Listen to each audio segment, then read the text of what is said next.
Greetings, YouTube. Between 1925 and 1961, there was a home for mothers and their children, unwed mothers and their children, in Galway, Ireland. It became known as the Home. In an unwedded pregnancy, out of wedlock at least, was such a controversy at the time, it was such a shame, that families would whisk their children, these women, off to these types of homes to get them out of the public eye. Didn't matter how they arrived at that state of pregnancy. It could have been arrived from sexual abuse or rape. Didn't matter. They were always given the assumption that they were promiscuous and they were whisked off into the shadows where no one would have to see them.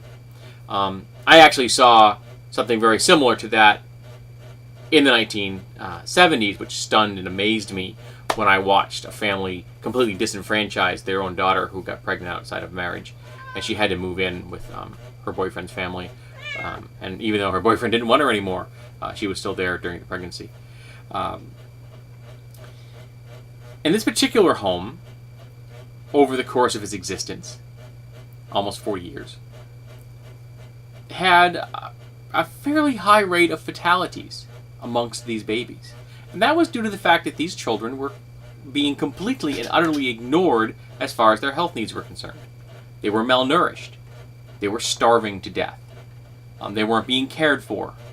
The mothers weren't being treated much better. As much as they may try to keep their children alive, they had to work in this home as it was a workhouse to justify their very existence. And over the course of this, at a rate of almost 2 children a week, people were dying. So what did they do with the people? They put the corpses into a septic tank. Let that sink in for a second. They dumped the corpses of these children into a septic tank. 800 of them.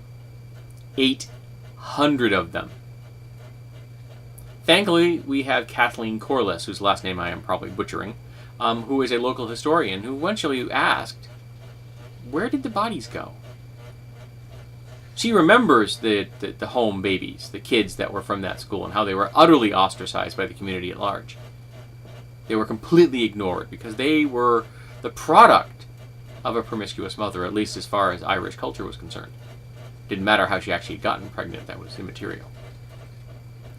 800 children dumped into a septic tank. The people that are involved in uncovering this atrocity are still having nightmares.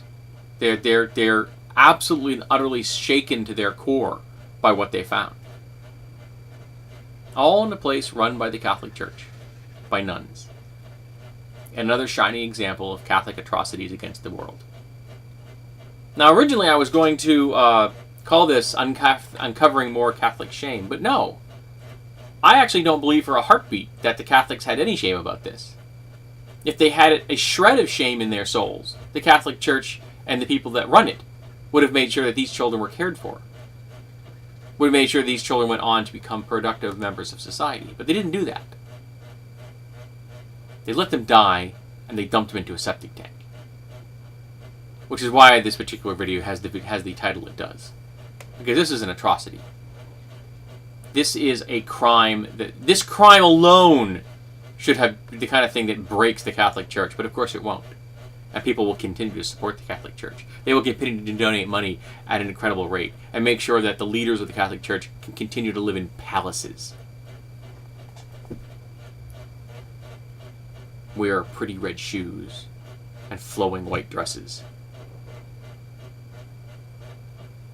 And hold gilded staves in their hands and big white pointy hats.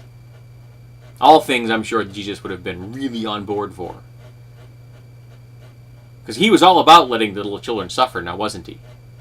He was known for the type of person that just didn't give a crap at all about the well-being of the poor and the downtrodden. So I'm sure that the Catholic Church is cleaving hard to the very foundations of Christ's teachings. And not at all about being nothing more than another form of organized crime syndicate.